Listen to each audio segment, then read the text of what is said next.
Jimbo Fisher gets fired. Been rumored for a long time. Aggies come out and destroy Mississippi State. Mississippi State also firing their head coach. Jimbo Fisher, $76 million payout. And I flagged this over how the payoff would end up going, which is pretty interesting to think about here.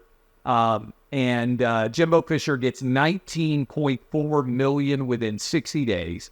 Within 120 days, he gets an additional $7.27 million. And then in 25, 26, 27, 28, 29, 30, and 31, he will get $7.27 million. Biggest buyout, $76 million total. No offset language, which is pretty crazy to think about. That is, there is no dollars out there that are going to require that Jimbo Fisher not get paid. So he could go find another job. He could make all of that $76 million. Nothing comes off. I know a lot of people focus on Jimbo Fisher and they're mocking him and everything else. How many people wouldn't take $76 million not to work? Jimbo Fisher getting paid out in a big way. What's the hot board look like? I was talking to a lot of different people out there. Here are some names that, to me, are potentially on the list, given that A&M has a lot of money. Dan Lanning at Oregon.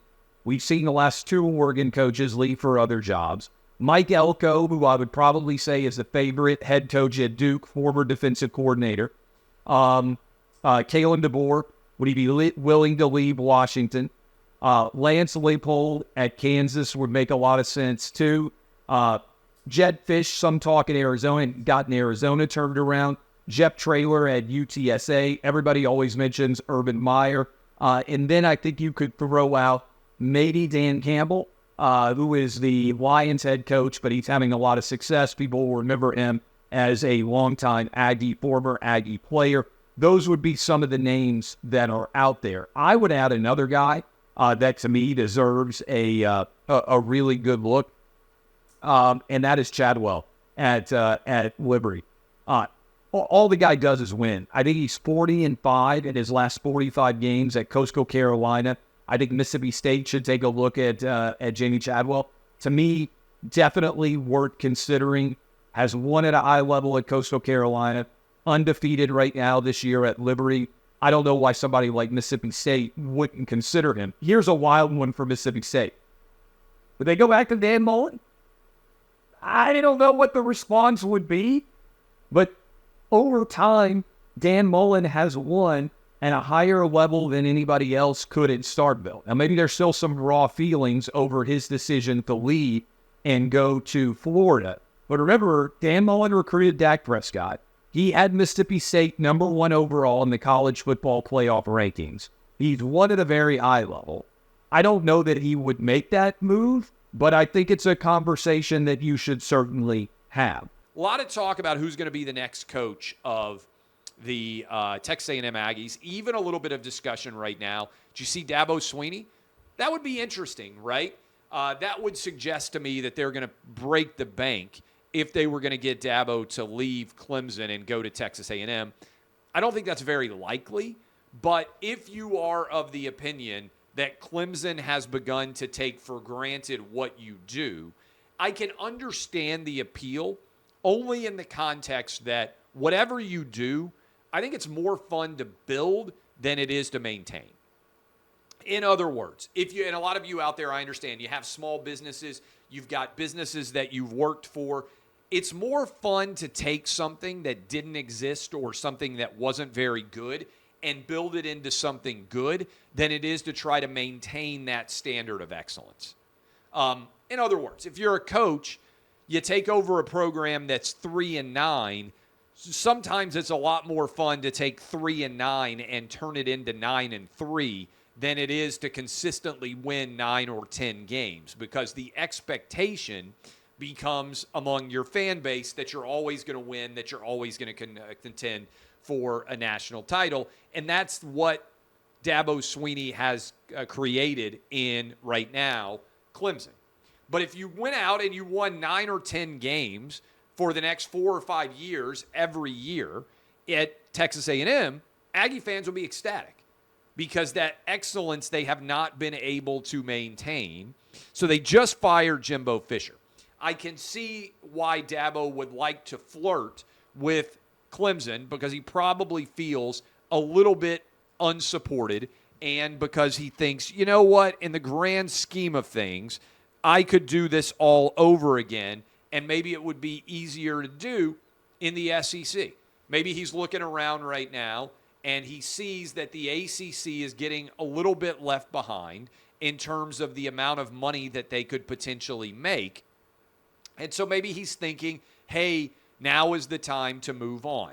I'm not sure that he's going to do it, but I do think that is an intriguing aspect to at least consider. But I grabbed this because I thought it was so interesting. All of the money that Jimbo Fisher is going to make, $19.4 million within 60 days, $7.27 million within 120 days, and then 7.27 in 25, 26, 27, 28, 29, 30, and 31, which is going to add up to $76 million, which is the most money that anybody has ever received not to coach. There's no offset language.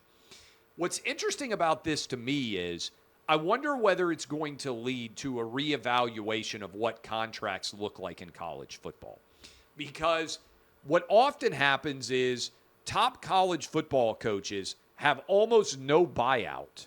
But if they get fired, they get bought out for an absolute bonanza of cash. And even at Texas A&M, if you're paying $76 million for him not to be the coach anymore, how much money do you actually have to lure a new coach? And Dabo's interesting because it's very similar to what A&M did with Jimbo. You hire a coach, in the event that Dabo was the choice, you hire a coach that has begun a downward trend at his current job and expect him to take you back to the apex at his new job. I don't know if I buy into that as a potential outcome that could make a lot of sense, but I also simultaneously think it would be hard to pass on Dabo if you believe that he's actually interested in your job, because there aren't that many truly proven head football coaches in college right now that would be willing to move even for A&M style money, which is why I said, you talk to Dan Lanning at Oregon, you talk, I think, to Dan Campbell at the Lions. Some people are like, why in the world would Dan Campbell leave the Lions to go to coach at A&M? Well, he's from A&M, player there, loves the Aggies, likes College Station, probably could double his salary. A lot of people don't realize NFL coaches make far less typically than the top level coaches in college football do. So I don't think it's crazy to contemplate that could be a decision worth making for Dan Campbell. Maybe you talk to Cliff Kingsbury, had a lot of success back in the day with Johnny Manziel. Obviously, the red flag there. He's already coached in Texas and couldn't win at Texas Tech with Patrick Mahomes. That would be maybe something that would give pause. Certainly, you look at Elko, who has already won as a defensive coordinator. Everybody knows him in Aggie land. They would know whether or not they think he's a good fit and whether they like him for the possibility of being there. And I think that list gets pretty short. I would look at Jamie Chadwell personally, whether I'm Mississippi State or Texas A&M. I think Mississippi State could have an interesting decision. Would Dan Mullen come back to Starkville? Would they take him there? That's a conversation that doesn't typically come up very often. Or do they think they've moved on and it doesn't make sense anymore? I personally would look at Lane Kiffin. Lane flirted with Auburn already. Would he go to Texas A&M? He's very much in the same mindset in general of Steve Sarkisian in terms of being an offensive coordinator with the USC background, with the Alabama background. That could make sense. Both of those guys would be very similar. Those would be the names that would immediately kind of, I think Kalen DeBoer at Washington, those would be the names that would immediately kind of come to mind for me.